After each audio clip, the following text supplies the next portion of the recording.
Oiê, estamos aqui para mais um episódio, nosso 7º episódio da série de Carnaval.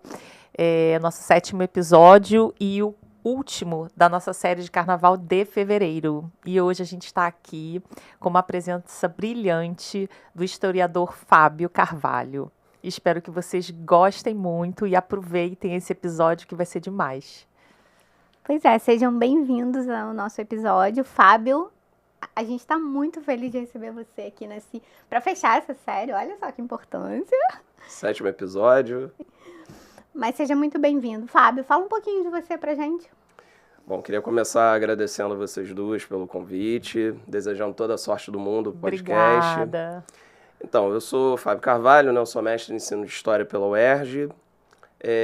Sou professor das redes públicas aqui do Rio, de Duque de Caxias. Um sambeiro, um admirador do carnaval, né? Eu não sou sambista, eu não venho de família de sambistas, mas de uma família que gosta de carnaval, onde a cultura do carnaval estava sempre dentro de casa. E trabalho também com literatura. Faço parte do Rolê Literário, que é um multirão cultural, como a gente gosta de chamar, que se preocupa em levar a literatura para espaços não necessariamente literários e cultivar a memória, as narrativas suburbanas, né? E é isso, eu tenho 3 livros publicados, estou aí na luta. O último é esse aqui, Encruzilhadas Suburbanas, com essa capa divina, que retrata bem o subúrbio, né? E a gente... Estou gostando bastante do livro, recomendo. Essa daí é uma coletânea... Perdão. Isso aí é uma coletânea de contos, né? A primeira coletânea de contos do Rolê Literário. Então, são mais de 20 contos pela oficina editora Raquel. E a gente está muito feliz. A gente também acha essa capa linda, é um xodó nosso. É mesmo, muito bem feita e que a gente olha e lembra do subúrbio mesmo. E eu não terminei ainda, mas eu tô lendo o seu outro livro sobre o Andaraí, né? Pequenas histórias, né? Do Andaraí. Isso. E eu achei muito interessante, assim, porque eu vi que você escreveu ele durante a pandemia, não foi? Foi. Eu sou nascido e criado no Andaraí, né? Nasci e me criei no Morro do Andaraí. E aí saí de lá, fui morar em outros lugares, voltei mais velho e hoje moro no Andaraí, né? No bairro do Andaraí. Tem um coletivo lá também que se preocupa em manter a história do bairro, porque o Andaraí ele foi um bairro fabril durante muito tempo e hoje, por conta de vários acontecimentos, né? O decréscimo das fábricas no Rio de Janeiro, um certo abandono do bairro, né? Ele virou um bairro de passagem, um bairro esquecido. E aí as pessoas lembram da Tijuca, ele é um bairro no meio, né? No meio de vários bairros. Ele é meio Vila Isabel, meio Tijuca, meio Grajaú. É um fenômeno que acontece com outros bairros, né? Também, né? O Encantado. Deixa eu mostrar aqui, ó, o livro dele. Ó, é muito legal também. Então, o Andaraí Grande era como se chamava, né? Toda essa região que a gente hoje conhece como Grande Tijuca era o Andaraí Grande. Né? E era Andaraí escrito assim com H? Com H. Legal. Rio dos Morcegos. Tupi. Que significa Andaraí? Provavelmente, um nome indígena? Isso. Provavelmente por conta da relação com o Rio Joana, que é um dos rios que cruzam ali. É o rio da Maxwell, não é? Que foi canalizado. Exato. Sim, e a gente agora vai começar a entrar no nosso tema do podcast, né? A gente quer saber, assim, um pouquinho a origem da história do carnaval, né, Fábio? E, assim, como é que ele se transformou nessa festa grandiosa, né? Principalmente aqui no Rio de Janeiro, né? Então, desde a antiguidade você tem festas, né, que vão dar origem ao que a gente hoje conhece como carnaval. As características comuns dessas festas eram uma inversão da ordem da sociedade normal, dita normal. Então, o mendigo virava rei na festa e o rei virava mendigo. A autoridade era esvaziada. Uma coisa que eu gosto muito de observar quando a gente está aqui no Carnaval do Rio é o seguinte: você consegue imaginar, durante o ano civil, as pessoas entrando no metrô de sunga Vestido de diabo, É, vestido de bailarina. Não, né? Mas no carnaval é permitido. Então o carnaval é muito essa festa onde as coisas são permitidas, né? Então os excessos eles são permitidos. Algumas pessoas veem o carnaval como uma distensão para que a sociedade se mantenha mais ou menos organizada, né? Se você não permite esse período de desregramento, né, a sociedade Ninguém talvez... se sustenta, né, Exato. ao longo de todo o ano. Tanto que falam Exato. que a vida começa depois do carnaval. Pois é, Né? O ano pois é. começa depois do carnaval. Você sabe que eu usei essa sua frase aqui de que o carnaval era um momento que a gente suspendia as regras em vários episódios. Eu falei isso porque eu lembrei da conversa que a gente tinha tido e que realmente faz muito sentido. E é isso. E a gente falou sobre um pouco, né, no episódio com a infectologista, sobre também os cuidados para não né, suspender demais. tanto, não suspender demais essas regras cuidados. por conta da saúde, do ponto de vista da saúde. Mas a gente entende isso também como necessário. Bom, na antiguidade, né, como essas questões religiosas, né, elas não eram tão ligadas a um controle do corpo, né, o carnaval era muito liberal, muito liberado e tal. Na Idade Média, quando você tem o cristianismo mais consolidado, você vai ter um regramento maior da festa. Então, assim, o carnaval ele é uma data móvel, né? Ele é calculado a partir, né, da Páscoa. E há uma conversa nesse momento, inclusive, para que a data do carnaval seja fixada, né? O patriarca da igreja ortodoxa e o Papa andam conversando porque gostariam de fixar a data como uma forma de união dos cristãos, né? A Páscoa você comemora, para o cristianismo, o renascimento, né? E antes da Páscoa você tem a Quaresma. São os 40 dias de preparação para você, né, viver para Deus pós esse período. E aí o carnaval era o último período do desregramento. Então a carne era liberada, né? A comida em excesso, a brincadeira em excesso. E depois do carnaval, você tinha 40 dias ali de penitência. Pra colocar a cabeça no lugar. Colocar a cabeça no lugar e poder viver, né, a Páscoa plenamente, enfim. É interessante a gente lembrar que o feriado do carnaval, que hoje é quase uma semana de carnaval, mas ele era terça, né? A terça-feira gorda. Era a terça-feira onde você estava liberado. E aí, a partir da quarta-feira de cinzas, você ia começar uma nova vida. Né? E o carnaval vai se estender até o sábado das campeãs, domingo ainda tem e tal. Tem até um pessoal brincando, né, que se a Fernanda Torres ela ganhar o Oscar, o pessoal tá querendo fazer um bloco chamado Ainda Estou Aqui, na quarta-feira de cinzas. Né? Sério? O pessoal tem uma galera comentando pela internet. Então, assim, acho que o carnaval, né, ele vai se consolidar como essa festa da carne, ali, como mais ou menos a gente conhece na Idade Média. E aí, em cada parte do mundo, o carnaval ele vai ter uma característica.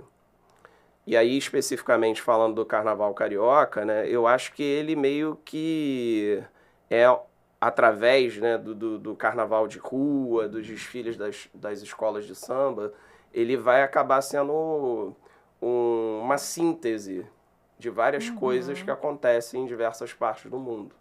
Então, desfile de pessoas mascaradas, né? Você vai encontrar em Veneza e você vai ter gente mascarada no Rio. Brincar com figuras públicas, né? Desde o carnaval em Roma, você brinca com figuras públicas no carnaval sem o medo de ser punido por isso, né? Porque você está tirando sarro de uma autoridade. Quando você entrega a chave da cidade para o rei Momo, né, bem simbólico, significa que aquele poder estabelecido, aquela organização da cidade, vai ser subvertida por um tempo. Né? Acho que é mais ou menos por aí. E a chegada do Carnaval do Rio tem ligação com os portugueses, a chegada, né, dos colonizadores aqui, Mas a primeira manifestação carnavalesca que a gente vai ter notícia aqui é o Entrudo, que era uma festa extremamente violenta, quando no meio da população mais pobre, e as elites elas começaram a coibir. Então você já tem aí aquela intenção de coibir determinados excessos com o Entrudo. O que era o Entrudo, né? O Entrudo era uma festa onde as pessoas iam para as ruas beber, brincar, e era comum você jogar limões de cheiro, que eram bolinhas de cera com perfume. Então temos a tradição do lança-perfume, talvez tenha uma relação com isso. Então, pelas ruas as pessoas brincavam. Só que há relatos dos séculos XVI, XVII, que essa festa, ela foi, 18 especificamente, que ela foi tomando proporções muito perigosas, no sentido de que às vezes ocorriam agressões, os limões de cheiro, muitas vezes, para tirar sarro, as pessoas jogavam urina uma das outras. Então, as desordens públicas levaram muitas pessoas a quererem a proibição do Entrudo e tal. O carnaval, como a gente conhece hoje, ele vai começar a se consolidar, né, o carnaval carioca, especificamente. Se a gente estivesse falando de um carnaval no Amazonas, no Maranhão, é uma outra organização. E o carnaval carioca, ele vai começar a se consolidar ali a partir da década de 1870, quando você vai ter uma presença negra muito marcante dentro da cidade do Rio, que vai, ao longo das décadas, a gente pode falar ao longo desse podcast, né, consolidando o que a gente chama de samba urbano carioca, certo? Então você vai ter elementos vindos do samba rural, do recôncavo baiano, com os ex-escravizados ou pessoas trazidas pelo tráfico negreiro interno, e essas pessoas vão se reunir no Rio de Janeiro. Então, o Rio de Janeiro, ele é uma cidade que vai ser um dos maiores portos de recepção de escravos, né, de escravizados, melhor dizendo, ali entre os séculos 17 e 19. E essa quantidade de pessoas escravizadas de diversas partes da África, que é preciso que as pessoas sempre lembrem que a África é um continente muito diverso, que possivelmente essas pessoas não se reuniriam lá, elas foram reunidas aqui, nessa cidade. Então, tudo que a gente mais gosta no Rio de Janeiro tem duas origens, negras e indígenas, porque também há relatos de que os tupinambás faziam festa, os tupinambás gostavam de música. Então, boa parte do que a gente chama hoje de subúrbio carioca era terra de indígenas tupinambás. Então, tem essa herança indígena, essa herança africana, e, claro, vão se misturar também elementos europeus que vão fazer o carnaval carioca da maneira que a gente conhece hoje. Mas era uma forma também de resistência, Fábio? Então, vamos lá. Quando o Rio de Janeiro ele se torna a capital do Império, ele atrai pessoas. A década de 1850 vai marcar o auge do café e o declínio da cana-de-açúcar no Nordeste.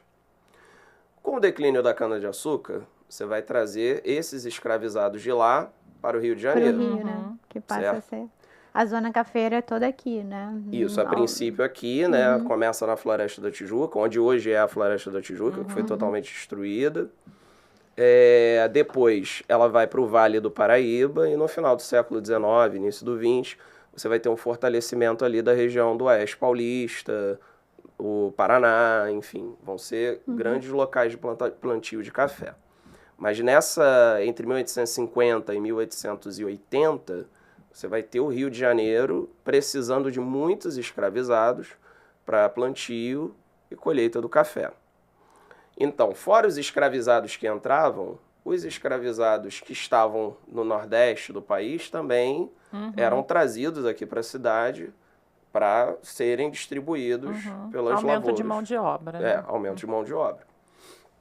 E junto com essas pessoas vem uma religiosidade, vem uma cultura que vai se misturar e que vai fazer muita diferença para a construção do que a gente entende hoje como carioquice. Entende? Então, o samba, por exemplo, o samba urbano carioca, ele é filho do samba rural, do recôncavo baiano. É um samba, por exemplo, alguns elementos, né, desse samba rural você consegue ver no samba de terreiro, por exemplo, no Partido Alto. O samba vai se transformando aqui na zona portuária. O Rio de Janeiro é uma cidade cosmopolita, vai receber gente de todos os lugares. E sim, é uma questão de resistência, porque nem todos que vêm para cá vêm escravizados. E eram muito comuns que as pessoas dentro dessa cidade, que não conheciam, elas se reunissem em grupos afins. Então você, por exemplo, tem os umgus, que são casas onde as pessoas vão para se alimentar, para terem os seus cultos, que eram proibidos, e também para se fortalecerem enquanto comunidade. Certo? Então, sim, o samba sempre foi resistência. Continua sendo. E em que momento aqui começam a surgir as escolas de samba? Então, as escolas de samba, elas são fenômenos da década de 30. Mas assim, a gente precisa pensar a escola de samba como associativismo negro. Então, o associativismo negro, desde a década de 1880, 1890... Já existia, né? Sim. Por exemplo, tem um livro, Leonardo Pereira de Miranda, que é um historiador, chamado A Cidade que Dança, que ele fala das formações de clubes de dança, onde você tinha presença maciça e protagonismo negro formando esses clubes. Então, as escolas, né, os grupos carnavalescos, eles são associativismos. Né? A escola de samba, como a gente conhece, ela vai começar a se formar no final dos anos 20. Muita gente acredita que a primeira escola de samba vai ser a Deixa Falar, formada no Estácio por Ismael, Silva, Bide, Marçal. Que depois vira Estácio ou não? Então, a Deixa Falar, ela nunca desfilou. Ela nunca participou de desfile oficial. Nos anos 20, final dos anos 20, você vai ter o seguinte. O samba ele vai se fortalecer dentro das casas das tias baianas, né, ligadas à tradição das religiões afro. E você vai ter, por exemplo, o donga compondo pelo telefone, que é considerado o primeiro samba. Mas se você for ouvir o pelo telefone, ele é um samba meio machixe, é um samba dançado, mas ruim de você desfilar. Entendeu? Ele tem um andamento que não ajuda no desfile. A tradição diz que o Ismael Silva, e aí a gente dificilmente vai saber quem teve essa ideia, porque muito provavelmente ideias semelhantes surgiram em diferentes localidades e cada um, quando foi contar a história, puxou a sardinha para o seu lado. Mas a história mais conhecida pela tradição hoje é a ideia de que o Ismael Silva pensou num samba onde a batida facilitasse o cortejo. Por quê? Os cordões, blocos, sociedades carnavalescas, elas desfilavam pelas ruas do Rio. E elas tinham uma importância cultural, uma importância de divertimento público muito grande. As escolas de samba elas vão se tornar mais populares a partir dos anos 50. Nos anos 40 para os anos 50 que a escola de samba vai se tornar uma coisa vista pela sociedade em geral. Você vai fazer uma pesquisa dos primeiros desfiles e você vai ver que a cobertura da imprensa ela era muito pequena para as escolas de samba. As escolas de samba eram uma manifestação carnavalesca secundária. O que os grandes jornais eles estavam querendo noticiar eram os cordões, as sociedades carnavalescas. Elas não estavam muito interessadas nos desfiles da Praça 11. Então esse samba ele vai se desenvolver nessas casas e vai ter pelo telefone que há uma discussão se realmente foi o donga que fez ou ele só registrou, porque possivelmente pelo telefone foi uma criação coletiva, né? O samba foi sendo improvisado e ele apresentou o samba como dele. né? E o que é muito comum também, né? Essa coisa da venda do samba, porque o sambista precisava sobreviver. Ele geralmente não tinha emprego formal, então ele vendia os sambas para alguém, né? Quando foi começando a crescer o mercado fonográfico, quando você grava as coisas e vende essas músicas, você ganha dinheiro. Então, muitas vezes o sambista, ele, como não tinha emprego formal, ele abria a mão da sua autoria para alguém que pagasse bem e lançava o samba como se fosse dele. Então, assim, a partir dos anos 20, se começa uma discussão assim, olha, qual é o melhor grupo? Quem faz o melhor samba no Rio de Janeiro? E aí o Zé Espinguela, que é um pai de santo, que no subúrbio, muito importante, vai criar um concurso para descobrir qual é o melhor conjunto carnavalesco da cidade. Os que mais se destacavam nos anos 20 eram Mangueira. Já tinha Mangueira nessa época? Não a escola de samba, né? Mas um grupo de pessoas no Morro da Mangueira que versava bem, fazia samba de qualidade. Você vai ter o conjunto carnavalesco de Oswaldo Cruz, que é o núcleo do que a gente hoje conhece como Portela, e você vai ter a rapaziada do Estácio. O Ismael Silva, ele vai dizer que o nome escola de samba vem porque no Estácio ficava a antiga escola de formação de professores. Então, se eles lá formavam professores, nós aqui, dentro da Deixa Falar, formamos sambistas. Então, por exemplo, o que se conta é que o Ismael, ele queria uma manifestação de carnaval que não fosse tão visual quanto eram os cordões e as sociedades carnavalescas. Ele estava muito mais preocupado com o som e o cortejo. Ele queria uma coisa mais musical, né? Isso, né? Tanto que nas primeiras décadas se valorizava muito pouco o visual da escola. Você não tinha uma preocupação em fazer um enredo e fazer fantasias ligadas a esse enredo, enfim. Então, em 29 vai ocorrer um concurso e vai sair vencedor o conjunto carnavalesco de Oswaldo Cruz. Então, Portela. A Portela. Tem muito portelense que vai dizer que é o primeiro título da Portela.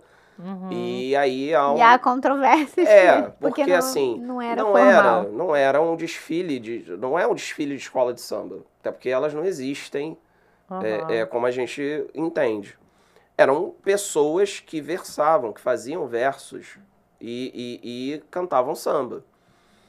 E aí o que a gente pode dizer é que mais ou menos era um concurso de samba de terreiro, se a gente fosse trazer para a nossa realidade, para entender o que foi. E eles desfilavam onde? Na rua mesmo? Não, na verdade era um terreiro do Zé Espinguela.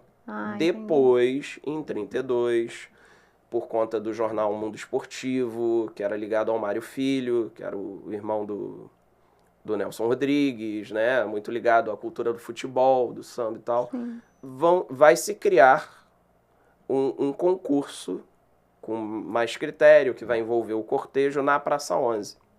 Qual a importância da Praça 11? A Praça 11 ela recebeu o nome de Pequena África, né? Essa alcunha de Pequena África, Heitor dos Prazeres, porque era onde se reunia um caldeirão cultural de afrodescendentes, mas não só. Você ali da região da zona portuária até mais ou menos onde é a prefeitura do Rio hoje, ali, você tinha pessoas dos mais diversos cantos do Brasil e das mais diversas etnias, né? Você tinha muitos judeus, por exemplo, também naquela região. E aí você vai ter muitos terreiros. Então, a cultura africana ali está pulsando.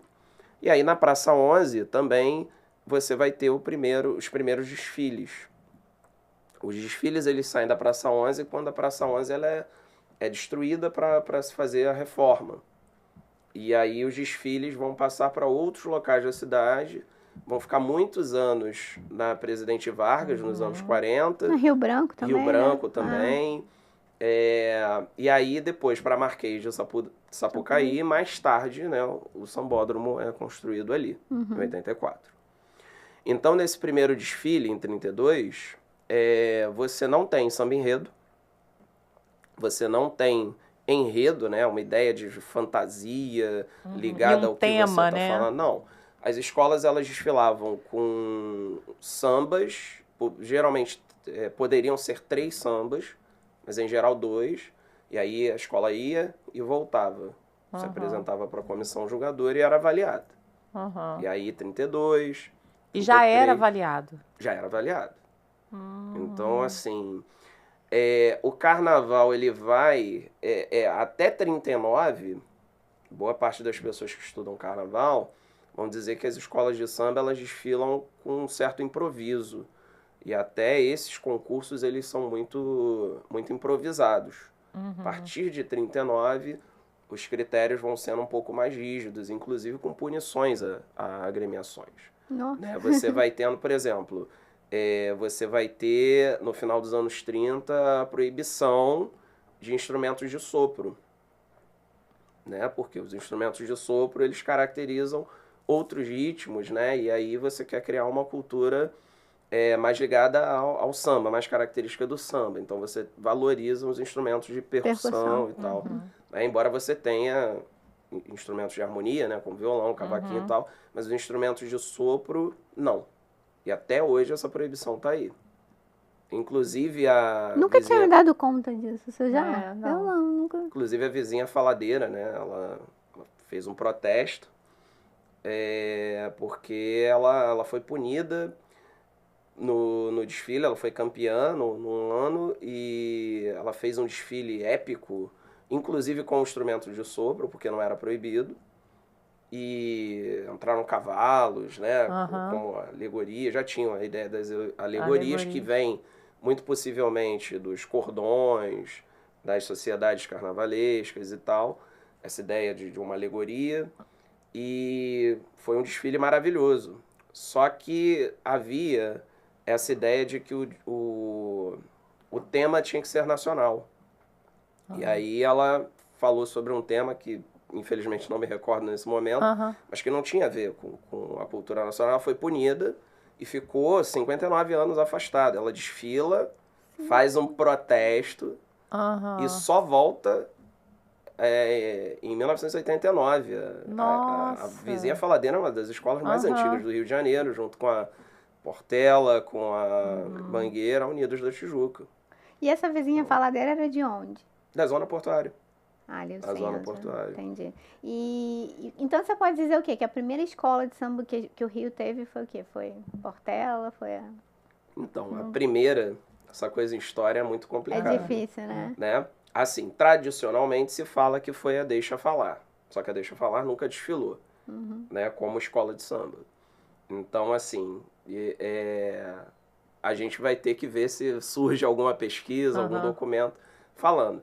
Eu, por exemplo, posso te dar um pouco mais de certeza do que é considerado o primeiro samba enredo. O primeiro samba enredo é de 39.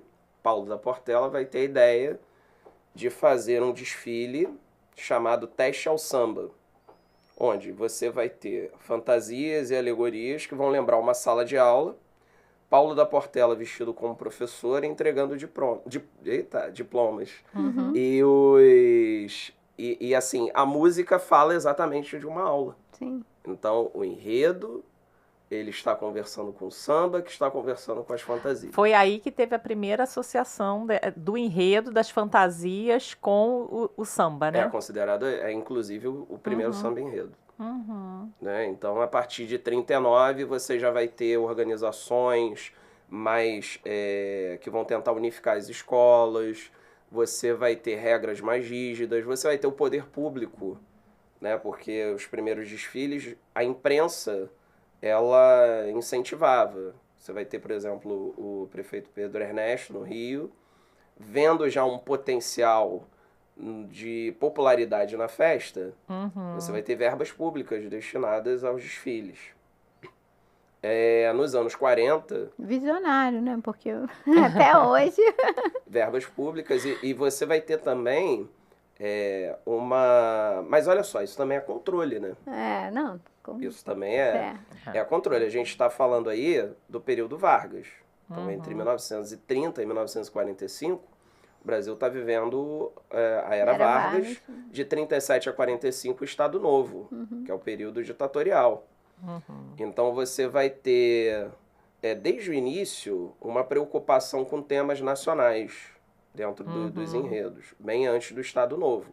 Mas a partir do Estado Novo isso fica mais forte. Até os anos 80, né, a gente vai ter essa preocupação que o enredo ele seja... ele tenha temas ligados à história do Brasil. Né? Então já existia, já nessa época, em 39, quando teve o primeiro samba enredo, já existia uma competição. Desde 32. Já tinha um vencedor, tipo, Desde a 32. escola que foi consagrada campeã Sim, X, Y. O que foram mudando foram os critérios de avaliação. Sim. Né? Por exemplo, a ideia de que você desfilaria em 15 minutos. Ninguém obedecia. Então, por exemplo, se não me engano, no Carnaval de 37, o Carnaval parou no meio, os desfiles foram interrompidos pela polícia porque estava se estendendo demais. Isso era quanto tempo? Você tem ideia? Eram 15 minutos. Isso já na regra dos 15. A regra dos 15. Só que não era obedecida porque não tinha punição, né? Não, mas eu digo assim, quantas escolas deveriam ter? Diversas. Muitas? Diversas. A gente tem notícia de que mais de 20 escolas. Aí complicava mesmo. Eram muitos conjuntos carnavalescos. E assim, não tinha a grandiosidade, né, de milhares de componentes. Então, por exemplo, as baterias eram compostas por, sei lá, 50, 70 componentes, já nos anos, aí falando dos anos 40, 50, né? E nos anos 30, talvez 10, 15. Era um contingente bem menor de pessoas. Então, sim, mas também eram muito mais escolas do que você tem hoje. Sim. E fora que a gente ainda divide em 2 dias hoje, né? 3. 3. Atualmente 3. Nossa, eu tô totalmente por fora do carnaval. 3. Esse ano são 3 dias de escola de samba. Mas assim, se você for a Intendente Magalhães, também é um contingente de escolas muito grande. Porque a gente está falando de Marquês de Sapucaí. A gente está falando de Marquês de Sapucaí. Né? Mas o carnaval não é só Marquês de Sapucaí, é bom que isso fique muito claro, né? E as escolas de samba também não é isso. Escola de samba não é só Marquês de Sapucaí, né? E assim, quando é que essa profissionalização das escolas de samba, assim, ela começou realmente a ocorrer?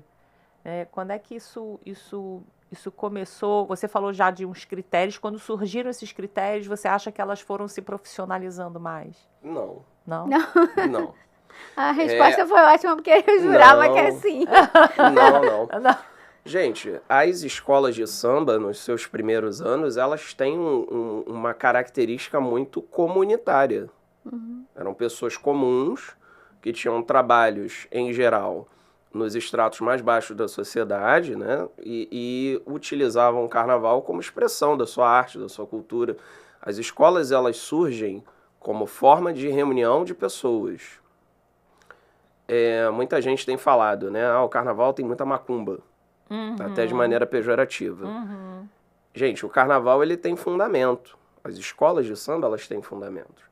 E os primeiros ritmistas de escolas de samba estavam ligados a essa tradição religiosa. Então, os primeiros bateristas de escola de samba, digamos assim, eram ogãs. Estão ligados ao culto. A forma que cada escola toca o seu surdo, como ela afina o seu instrumento, ela presta seu respeito, sua homenagem a um determinado orixá. Então, assim, mesmo quando o tema é cívico, né, muito interessante que o Luiz Simas fala muito isso, mesmo quando o tema era cívico, você estava falando de Getúlio Vargas, por exemplo, na Mangueira, e a Mangueira estava tocando para o seu orixá.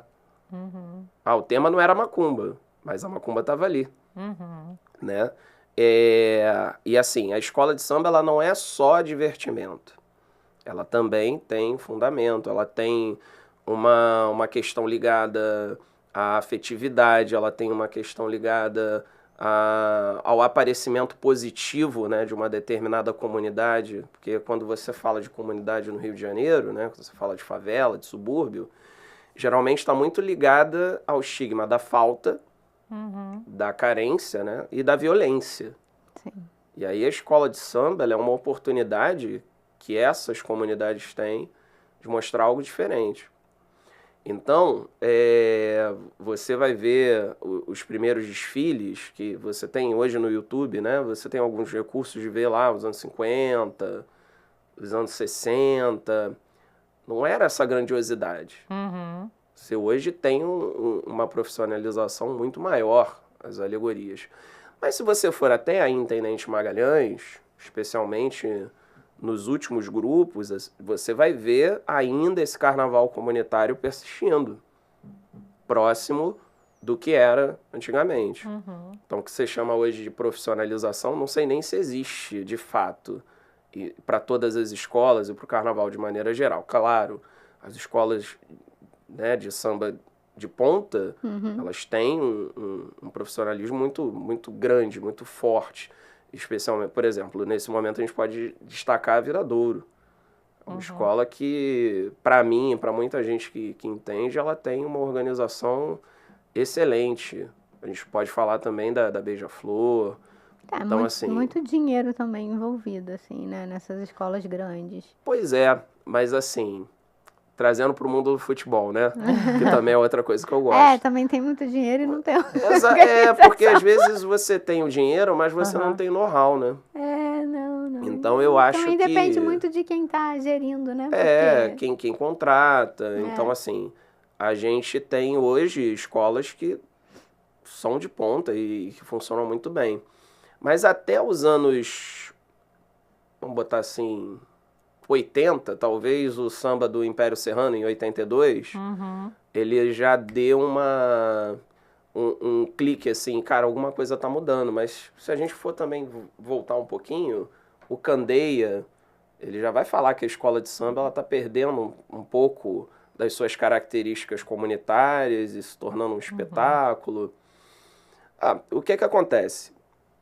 Até os anos 50, a escola de samba ela estava muito restrita às suas comunidades. A partir dos anos 60, vai se pensar em gravar o samba. Então, o samba começa a ser um produto, o samba enredo começa a ser um produto. Você diz gravar para vender, tipo na época era disco, né? Isso. É um fenômeno carioca, né? Quem é jovem há mais tempo lembra, né? Eu sou jovem há mais tempo. Era presente de amigo oculto no Natal, era você ganhar o disco da escola de samba do ano que já estava. E o Roberto Carlos, né? Era Roberto Carlos e os sambas enredos. Exato. Você Você não lembra, André? Não lembro, eu era muito criança. O Natal, o Ano Novo, tudo já era a base do E o Ano Novo, a música era essa. A música eram os sambas enredos. Sim, a festa de Ano Novo, A festa de Ano Novo tinha um samba enredo. Não sei se hoje ainda rola isso nas festas, né? Eu acho que não. Não, né? Não. Eu acho que não. Isso é uma coisa... Acho que o auge da popularidade das escolas de samba são os anos 80 mesmo. E era muito legal, né? Até aí... eu, que não era muito fã do carnaval, gostava. Assim. Não, assim, você meio que... Era por osmose, né? Mesmo quem não gostava, acabava lembrando. Lembrava de algum... de alguma estrofe. A gente tem que lembrar que a escola de samba, como fenômeno social, ela também é filha do seu tempo. A escola de samba de hoje não é a de 32. E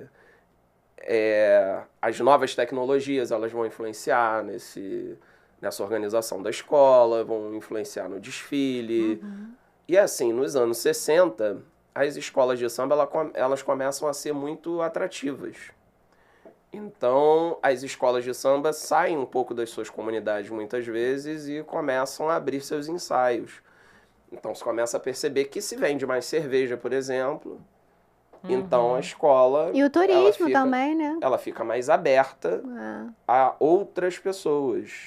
Então, por exemplo, nos anos 60, né, a Revolução do Salgueiro, você tem um grupo de pessoas ligadas a belas artes que vai fazer a Revolução no Salgueiro. Claro, não vamos tirar o protagonismo daquela comunidade. Mas é inegável que a presença do Pamplona e de todo o seu time fazem a diferença no que vai ser o Salgueiro dos Em que ano 60. isso? Anos 60. Anos 60. Mas teve um ano que o Salgueiro explodiu, eu me lembro disso, assim. Não sei se por samba enredo, assim, mas que era moda, eu me lembro. Eu escutava todo mundo falar, vamos no Salgueiro esse fim de semana. Então, nos anos... Não era? Então, o Salgueiro, em 1966... Você pode falar com propriedade? Não com tanta propriedade assim. Eu sou torcedor, né, admirador, mas tem gente muito mais competente que eu para falar de Salgueiro. Mas assim, o Salgueiro... É sua escola de coração? Eu torço pro Salgueiro. Eu tenho um carinho muito grande pelo Império Serrano, mas aí é afetivo por conta dos vinis do meu pai. Meu pai tinha muito vinil do Roberto Ribeiro, Jorginho do Império e tal. E o samba assim, mais famoso que eu acho que é o samba do Salgueiro, do Império Serrano, né? A aquarela brasileira? Não. Vejam essa maravilha de cenário. Essa também, você vê que tem vários, né? Mas aquele bumbum paticum também é deles, né? Então, tipo assim, eu me lembro muito desse samba quando criança, assim, era uma coisa que entrava muito na nossa casa, né? Criança? Eu acho que eu era criança, assim. A gente não precisa entrar nesse mérito. Detalhe, mas eu era criança, gente. Eu acho que eu não sei. Assim, o Império Serrano, ele é uma escola que teve seu tempo de glória, depois ela, né, desapareceu, aí foi pro grupo de acesso, e eu nem sei hoje onde ela tá. Tá no grupo de acesso. Mas não desapareceu tanto. Ela ainda é uma escola muito tradicional, mas não conseguiu o mesmo sucesso mas não conseguiu manter lá nas grandes. Mas a dinâmica do carnaval mudou, né? Muito. E aí você tem... por exemplo, era certo que o título do carnaval ficaria entre Salgueiro, Mangueira, Portela. Mocidade. Salgueiro, não, menos. Era Salgueiro, vamos começar por Madureira. Portela, Império, Salgueiro, Mangueira. Era mais ou menos certo que o título ficaria. Depois veio a Mocidade, a bateria da Mocidade e tal. Mas aí já, a partir dos anos 80, você vai ter a Mocidade muito forte, também a presença, né, muito, muito potente do Castor na escola. Sim. Você vai ter... Ganhou vários anos seguidos, né? Teve carnavais de destaque. E, assim... A partir dos anos 90, 2000, essa coisa vai mudar. Por exemplo, a Unidos da Tijuca, ela tinha sido campeã em 36, e aí nos anos 2000 ela volta, né, muito forte para o grupo especial e é uma das grandes. Isso acontece com futebol também. Clubes que eram tradicionais hoje não conseguem o mesmo sucesso, porque está muito ligado a essa profissionalização, né? O carnaval hoje não admite erros. Não admite pouco dinheiro, né? Um carnaval de poucos recursos dificilmente vai ter sucesso nesse mundo mais organizado que a gente tem hoje, né? Dessa maneira. Mas às vezes não tem sucesso nesses quesitos, mas tem sucesso com o povo, né? E aí eu acho isso bem bacana, quando o povo elege, assim... aquela escola de samba, eu acho isso que é mais valioso, né? Sim. No meu ponto de vista, do que aqueles quesitos engessados, né? Que às vezes não deixa a escola de samba também, perde um pouco a naturalidade, né? A alegria e eu acho isso, a liberdade um pouco, até de expressão, porque eu vejo também a dança como uma liberdade de expressão. No momento em que você está coreografando, né, que você está numa ala coreografada, você tem que fazer exatamente aqueles movimentos, senão necessariamente aquele samba, ele vai despertar em você aquele movimento. Então, isso engessa, né? Muita gente fala, né, dessa perda da espontaneidade, né, no carnaval. São muitos temas, né, São Fábio? muitos temas. São muitas... Mas só pra gente não perder o fio da meada, né? A questão do Salgueiro. Isso, eu ia resgatar. Aí a questão do Salgueiro nos anos 60, né? Você vai ter o pessoal do Pamplona e você vai ter enredos que exaltam a negritude, especialmente Quilombo dos Palmares, Chica da Silva. Então esses temas afro, eles vão entrar fortes no Salgueiro dos anos 60. E você vai ter uma aproximação da classe média com as escolas de samba. Então você vai ter gente de classe média frequentando escola de samba, você vai ter os discos de carnaval começando a serem produzidos, vendidos em larga escala. Hoje, a gente não escuta tanto samba enredo também porque o streaming, né, acaba fazendo com que a gente não fique refém do que ouve no rádio. A gente sempre é refém, né? O rádio sempre colocava o que era interessante que você escutasse. Hoje você tem mais liberdade, mas se não for tu ouvir samba enredo, você não vai conhecer.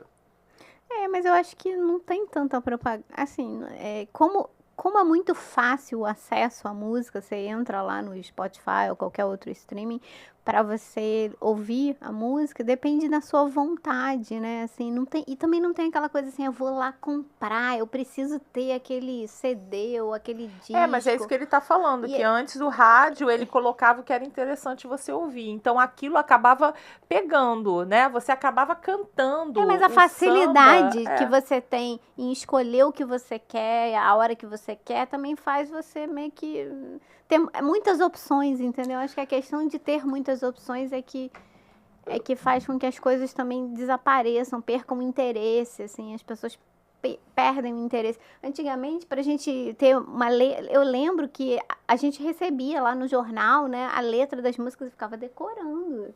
Eu me lembro disso, assim, hoje em dia. Sim. Sabe? Mas há também o seguinte, é uma opinião particular, já vi gente concordando com essa opinião. Apesar da gente estar falando mais das escolas de samba, mais estudando mais sobre e tal, tá virando uma coisa de nicho, né? Eu não vejo meus alunos mais jovens, claro, alguns deles são ligados às escolas de samba da região da escola, especialmente Vila Isabel, Salgueiro e tal. Os mais jovens não estão, né, não se ligam tanto em samba. Mas hoje, a gente falou sobre isso no episódio do coreógrafo, que a gente estava falando sobre essa questão dos jovens hoje em dia não estarem ligados ao samba como era antigamente. A questão é como o carnaval vai se adaptar ao futuro para continuar sendo relevante, né? Porque os jovens não curtem tanto. Como é que eles vão se adaptar a esse futuro que vem por aí, onde os adolescentes, ninguém quer saber de carnaval, né? A gente falou até sobre isso no último episódio. Na verdade, até querem saber de carnaval. Só que, no bloquinho. Por exemplo, exatamente.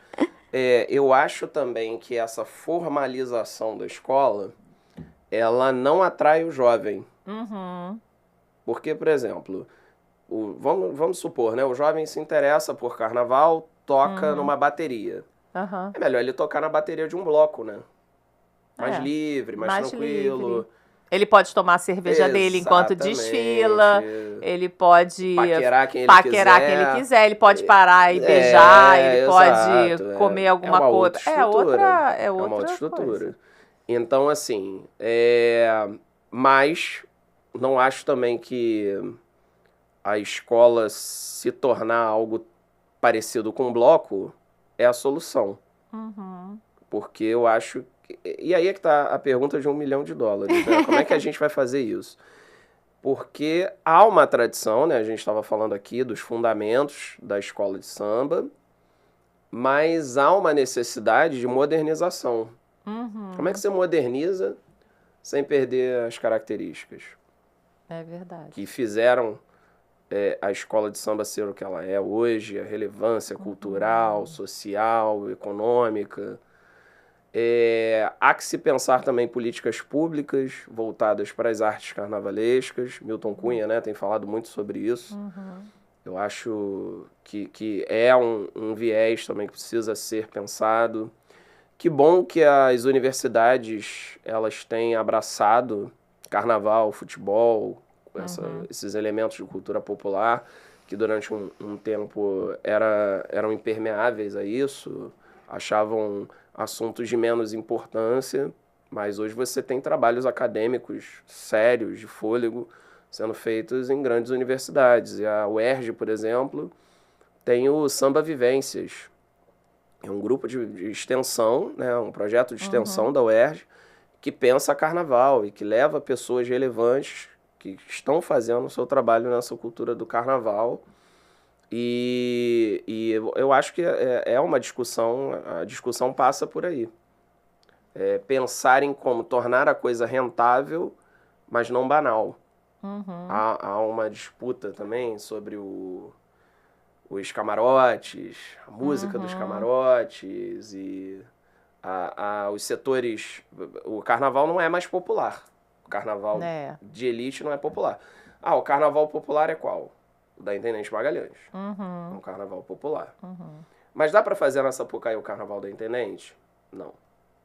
A grandiosidade da Marquês de Sapucaí exige das escolas um maior número de componentes, uma verticalização, né, um aumento dos carros alegóricos, para que fique plasticamente bonito, porque é plástico também. Tem cultura e tal, mas é entretenimento. Então, a solução também não é voltar a ser o que era aqueles carrinhos, né, que o pessoal chama de bolo de noiva, né, aqueles carrinhos bem pequenininhos, que vão desaparecer na grandiosidade do que é da construção. A Marquês, né? Mas é necessário pensar no preço dos ingressos, para que você tenha acesso, gente mais ligada ao carnaval, podendo... por exemplo, a gente vai já começaram, né, a temporada dos ensaios técnicos. Aquilo é muito povão. É muito escola de samba. Quando você tem ingressos caros, acaba atraindo gente que também gosta, mas acaba atraindo gente que está ali pela curtição. Mas me dá uma sensação, né, assim, que é o carnaval também pro turista, né? Só pro turista, né? Assim, uma coisa que é só pensando nisso, né? Na renda, no dinheiro, no que se pode... Você falou essa coisa do camarote, realmente é impressionante, né? Porque o camarote toca axé, toca pagode, toca tudo, enquanto uma escola de samba tá passando. Né, assim, e aí, como é isso? Aí, às vezes, eles param, né, quando a escola de samba passa, quando tá chegando, mas assim, sabe, acho que descaracteriza um pouco. Um pouco desse carnaval que a gente está falando é o do setor 1, né? Que é o setor popular. É o setor que... É o setor que a galera fica até o final, geral, né? Dificilmente alguém que não é muito ligado em carnaval vai aguentar o tempo inteiro de desfile. Talvez essa ideia de você dividir em 3 dias, menos agremiações, possa dar um fôlego, possa trazer mais gente para esse mundo do carnaval. Um evento mais curto, né? Assim, dias mais curtos, talvez isso chame um pouco mais de atenção. Mas também para quem gosta fica mais caro, porque em vez de pagar 2 dias, tem que pagar 3, né? E aí, assim, ganha-se mais com isso. Quando teve essa divisão, eu pensei logo nisso. Mas quais os dias de desfile? Fizeram isso para poder ganhar mais dinheiro, porque assim, se fosse de repente dividido, os ingressos abaixassem de preço, eu acho que teria mais sentido, né? Porque aí as pessoas teriam mais acesso. Os dias de desfile eram domingo e segunda, e agora domingo, segunda e terça. Sério? Nossa, eu não sabia. Mas esse é o primeiro ano disso? É o primeiro ano. Tá. Uma tentativa. Uma tentativa. Tem essa visão. Eu ouvi um papo que eu achei muito interessante. Talvez transformar o dinheiro que você ganha com os camarotes em ingressos populares. Já que o camarote, né? O camarote ele cobre o preço dele mais alguns ingressos populares. Pode ser também uma solução para você atrair um outro público. Mas isso é um fenômeno, né, que está ocorrendo também no futebol. Quando acabaram com a geral, né? Isso, eu fui assistir jogo do Flamengo, né, que eu sou flamenguista, R$2, pagando R$2, pagando Sabia R$1. Que você tinha um defeito. É verdade, é um defeito, tá? Que isso. Porque eu sou vascaína. Vascaína aí? Tricolor. Então, a minha família, por parte de pai, é toda de vascaínos, exceto meu tio, que é botafoguense, e meu pai, que é flamenguista. E você? E eu. Aí a gente foi salvo. Ou não, há controvérsias. Mas assim, eu fui assistir jogo com meu pai, pagando R$1, R$2. Isso é maravilha. Mas assim, não adianta, né? O mundo mudou. também é preciso, para a espetacularização que a gente tem, para o custo que a gente tem do carnaval hoje, que você faça dinheiro, né? E aí a gente vai ter que aliar esse dinheiro, fazer esse dinheiro com a perspectiva de que o público que deu origem a essa festa continue participando dela. Uhum. Mas é bem similar mesmo ao que acontece no futebol. O futebol, hoje em dia, você assistir um jogo tá caríssimo, né? Sim, muito caro. Né? Você acompanhar o seu time e tal, é muito caro. Lamentável isso, mas... Bom, e algum desfile, assim, que você possa citar, que tenha sido, assim, algo muito marcante na história do carnaval? Não necessariamente um desfile, mas algum evento carnavalesco que você acha que...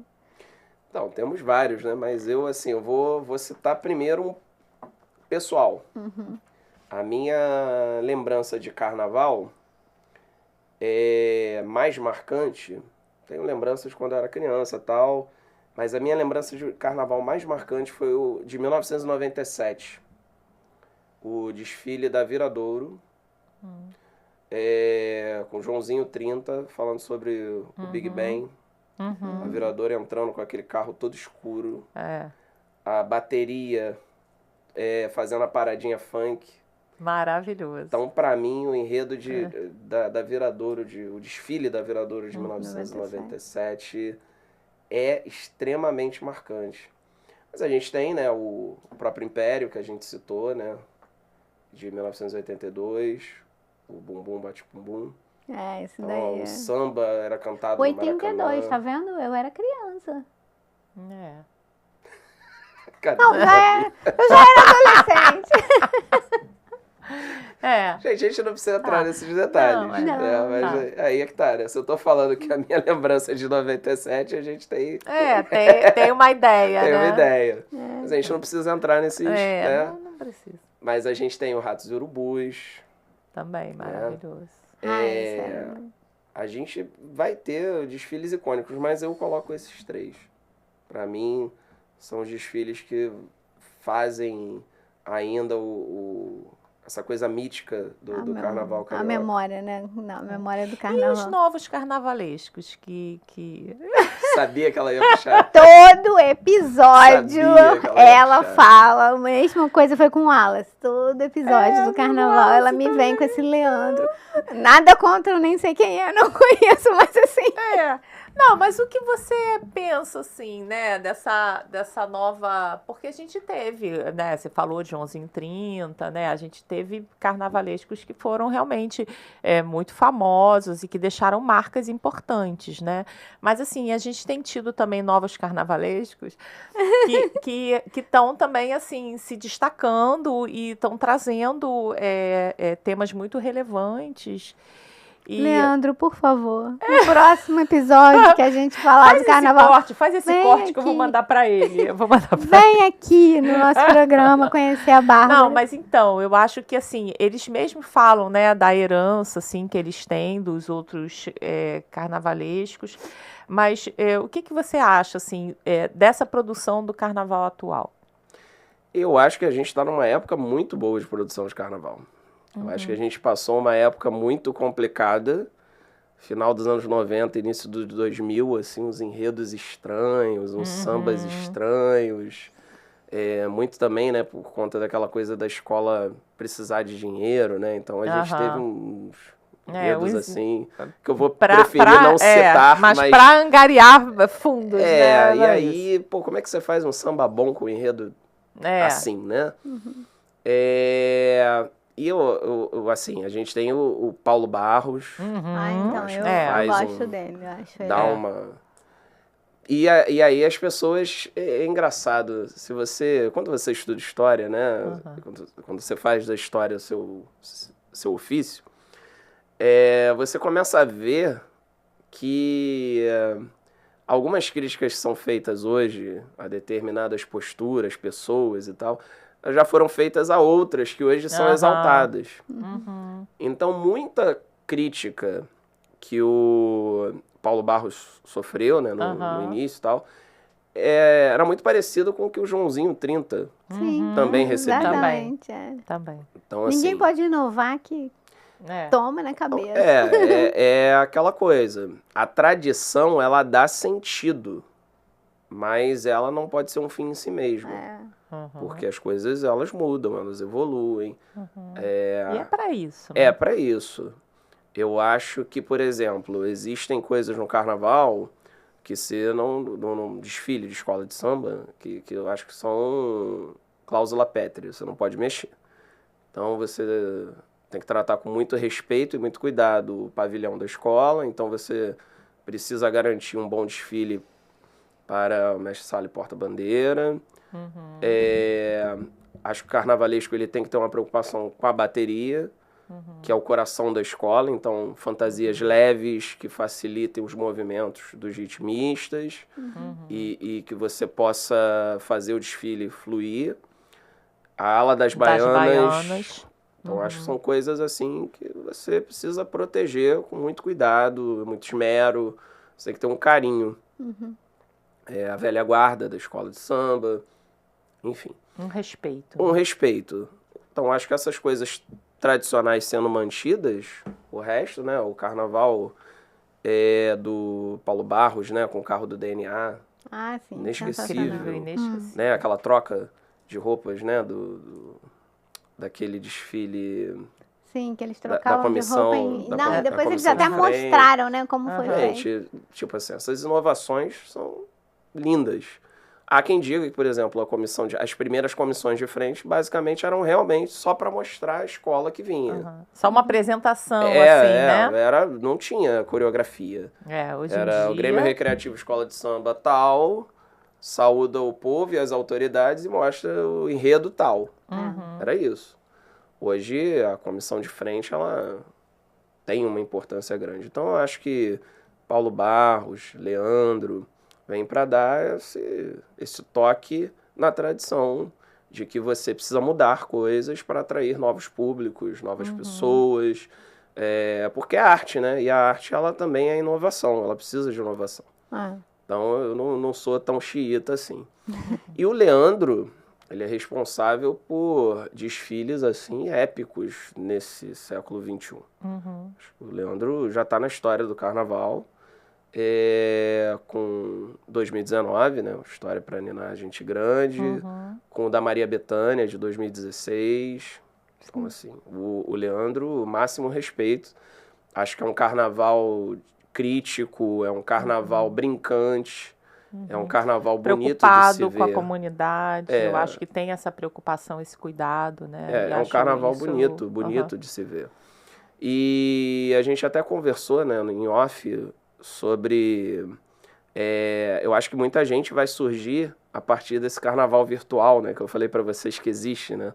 Carnaval de maquete, o carnaval virtual. Então você tem muito enredista surgindo, sambista, né? Escritor de samba enredo, possíveis carnavalescos que a gente vai ver aí nos próximos anos. E, por exemplo, acho que na Intendente Magalhães você tem muita coisa interessante sendo feita nos grupos de acesso.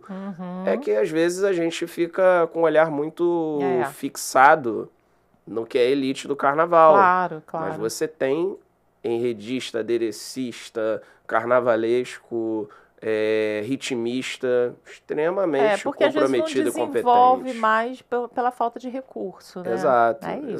Desfilar na Intendente Magalhães Eu tive essa experiência, né? Eu contei para vocês que eu cheguei a ser diretor cultural da Flor da Mina. Que é uma escola que era um bloco de enredo, que é uma tradição que no Rio de Janeiro ela foi muito forte e hoje ela praticamente não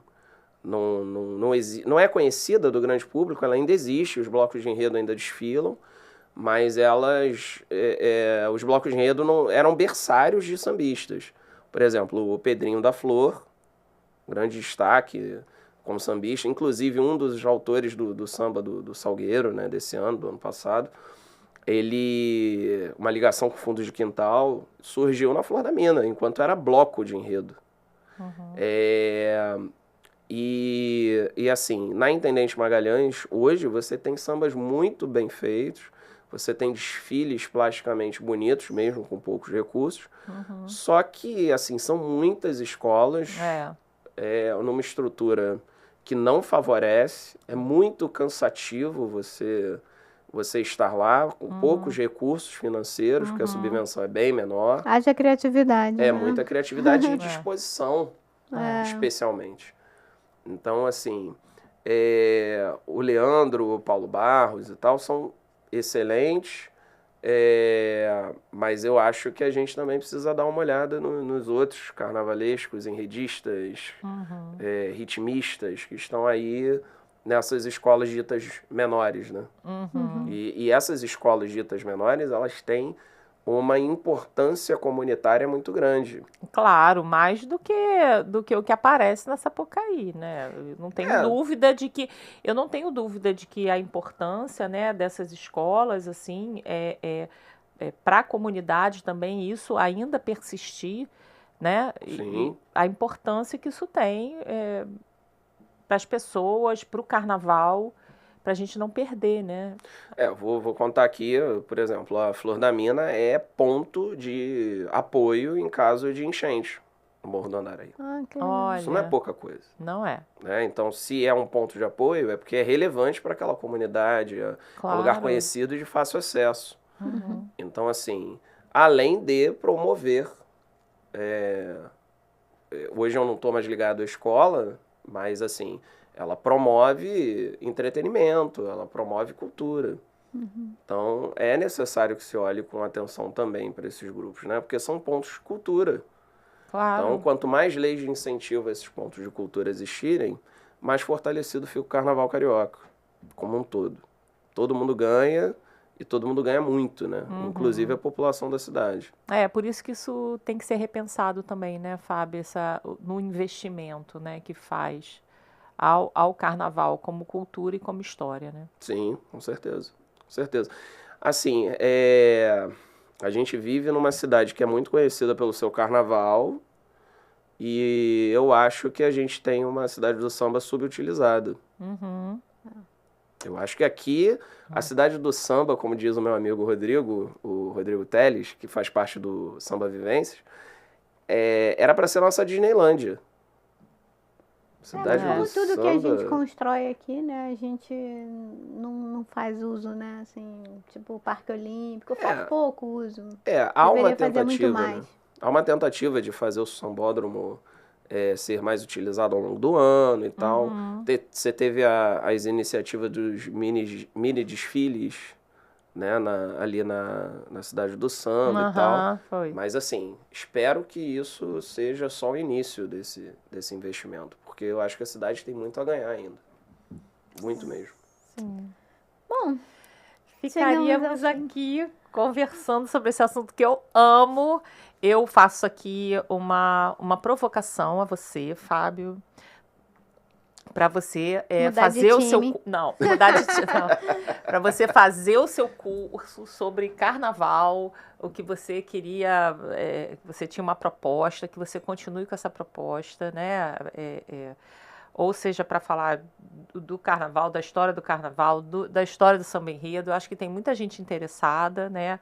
Assim como eu, assim, que não tem esse aprofundamento, né, histórico. Eu acho super importante para a gente não perder a nossa história, do que a gente gosta, as origens, né, do que a gente gosta da nossa vida, né? Eu acho isso super importante. Então, eu espero que você... Não sei o que você tem de projetos para esse ano, mas eu espero que esse projeto vá... Retome, né? Com certeza. O Rio Meilê vai voltar, né? A gente se conheceu no Rio Meilê, né? Que é um projeto de turismo afrocentrado que eu tenho com o meu amigo Luiz Sérgio Ramos. E a gente já está prevendo alguma coisa aí pré-carnaval, inclusive. É ótimo. Então, você fica à vontade também para deixar sua rede, você poder falar aí. Então, bom, Rio Meilê, é só isso mesmo, @RioMeilê no Instagram. E aí a gente fica colocando os nossos roteiros turísticos, especialmente pelo centro da cidade, mas a gente vai dar uma ampliada nisso. E minha rede é fabiojcarvalho.escritos e o Rolê Literário Oficial. Se vocês quiserem conhecer também o trabalho literário, tá lá. Ah, que ótimo. Muito obrigada, Fábio. Eu que agradeço. Amei muito o episódio. feliz. Foi muito bom, muito feliz de você estar aqui, de você ter aceitado esse convite.